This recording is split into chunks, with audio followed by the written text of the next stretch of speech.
So before I get into the actual points I have written down about season 3 of Daredevil, I'm going to first point out the things that haven't changed. Like, obviously, we still have a budget issue. He doesn't wear the suit the entire time, and they even had money for a new suit. And they just decided not to have him wear it, which was really a stupid decision. You had the ability to have him swinging around like in the animated comics. And like, just so y'all could be warned, I will be referring to the animated Spider-Man series from the 90s because they just did Daredevil so correctly that it's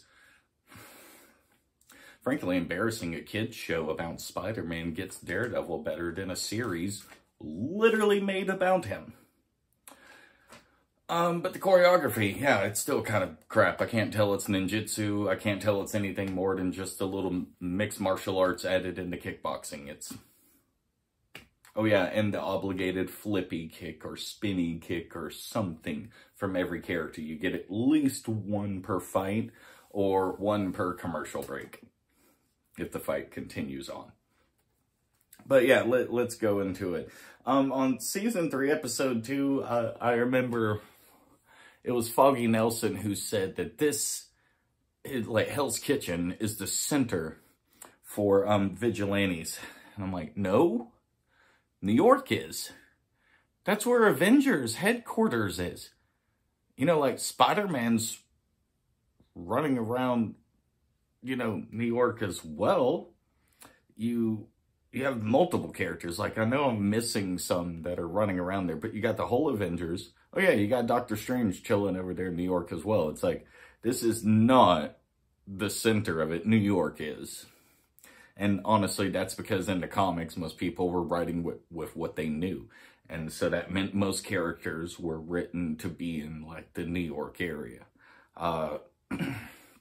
It is what it is. But yeah, New York is the center of superheroes and vigilantes in Marvel. Let's see. Man, they avoided the classic attire for Kingpin for a long time, and they still missed the little pink scarf like he had in the animated series. But what can I say? The animated series got Kingpin better. Like, dude, within 2 minutes of him being on screen, he displays the connections on computer to his worldwide criminal empire that he is running from his home base of New York City.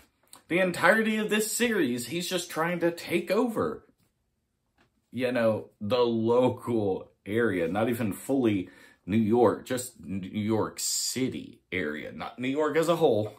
No. And animated series, his home base was New York. And it's like, Also, he was so much stronger in most other interpretations. Even the Ben Affleck's Daredevil, Kingpin, was way more powerful in that.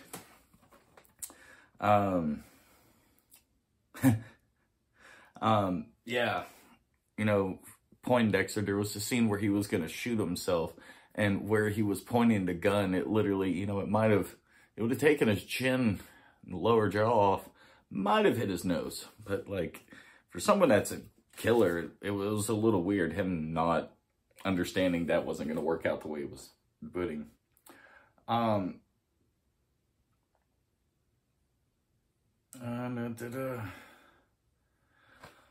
Yeah, I know, like, the Elektra thing that they did was very much a part of the original series and all that, but it's like, all right, that's going, oop, okay, yeah, that was my other list. Yeah, on that note, the whole Elektra thing, man, you needed way more than just starting in season 2 and it ending without, like, it was one season to do with flashbacks the entire Elektra storyline with him. Like, that happens over years. You need at least 6 seasons to build them getting into that relationship, and then she dies, and then she gets brought back like 3 seasons later, and you don't even know it's her till like 5 seasons later, and then this whole story plays out where now at the 12th season, see, we're talking double-digit seasons. You can't just do that in one season. Oh, and then the Defender series. Like, that doesn't work. Man, it took... Like, I know in jail, in the 2nd season, Kingpin learns, you know, someone else has the Kingpin name. And he's like, ooh, I like that, basically. You could see the look on his face. And then he's like, I'm the Kingpin now. And it's like, he wasn't actually referred to Kingpin until season 3, episode 9, I believe by Poindexter. And it's like, man, that's pretty bad. The whole art piece scene kind of felt like just kind of a waste of time. It's like, I get it. They were using it to make him not trust him. So it'd be a, you know, a 3-person free-for-all in the final episode. But,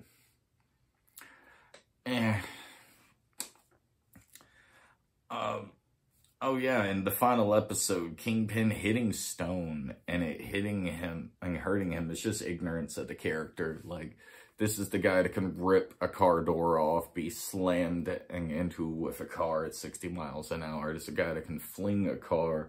This guy breaks the expectations of what a not superhero character can do when it comes to super strength and super durability. Like, he pushes those limits pretty far. And, you know, the animated series shows this pretty decently. But yeah, by the end of the series, there was literally no suit the whole season. Like, literally no suit the whole season. I couldn't get over that. But really, I think beyond the fact of they still didn't do anything extra, like, cool done with the Kingpin besides, hey, he's got FBI connections now, but they were kind of loose ones. It was one dude and then an agent. Not really a great idea, but it's a start, but we never got to see where this could go, and it means he's never going to be at that power, and even joining into the MCU, he's only going to be running for, I think it was mayor, so he'll be over New York City, which is a huge step up, but him being governor would put him in actually charge of New York, and that'd be kind of interesting to see. But let's actually handle Poindexter now. Okay, so in this book right here, in case you can't see it all the way, that's the Marvel Encyclopedia 2nd edition. It says, we do not know the origins of Bullseye. We don't. We know that he was not in the FBI.